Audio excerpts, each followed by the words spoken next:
unang semana pa lang sa Oktubre, isug na rehearsal sa bagong CCTN Christmas jingle nga gamiton karong tuiga. Lunsay Diwa sa Pasko, itumpos ug giareglo ni Titing Saniza. Ang mga artista o program hosts migahin sa ilang panahon, bisan pa man sa busy schedule sa shooting sa ilang mga drama o taping sa mga regular shows. Nalindot na pamation sa mga awit nga Paskuhanon. Usa sa problemang mitumaw, mao ang dili magkatugma nga schedule sa ubang mga singers. Huwebes? Oh. Ano ban?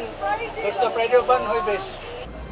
November 5 sa gabi, gihimo ang full recording sa audio track sa maong awit didto sa Soundtracks Recording Studio sa Labangon, Cebu City.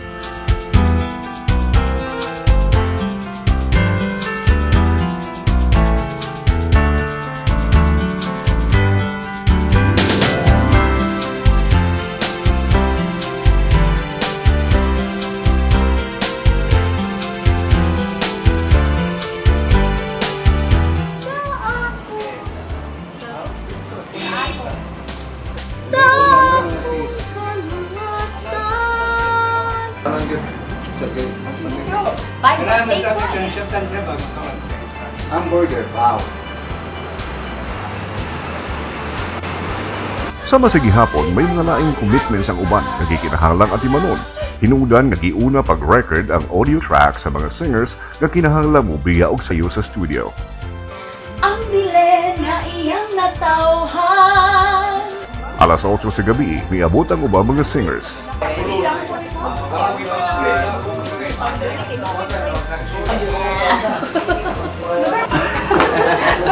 Tari sister ay. Sa Lunsay Diwa sa Pasko. Wa magdugay, gisugdan ang recordings audio track sa bagong CCTN Christmas MTV, Lunsay Diwa sa Pasko. Mga suga nagkidlak-kila, mga parol ng musila.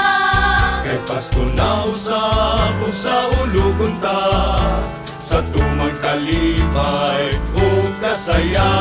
Kung kanindot nga pamation sa mga awit nga Paskuhanon, mga pagbati bukas na magtagbo sa Lunsay Diwa sa Pasko.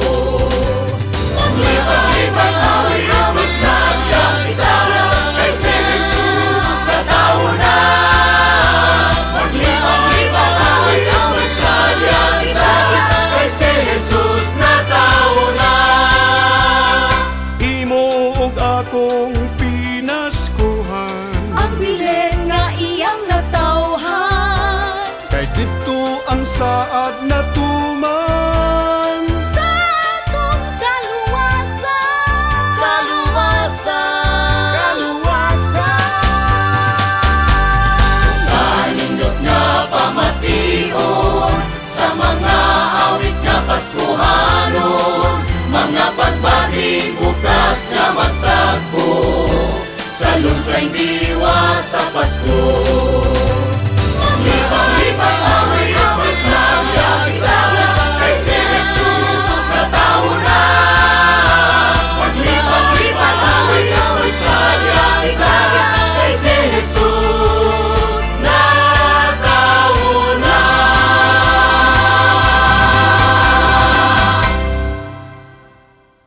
Ang full version sa MTV mugawas na sa dili madugay ug sama sa naandan kini mao'y pinaskuhan gikan sa MTV CCTN sa mga sukig televiewers nga parayong nagsuporta sa mga programa. Paglating bukas na magtagpo sa Lunsay Diwa sa Pasko.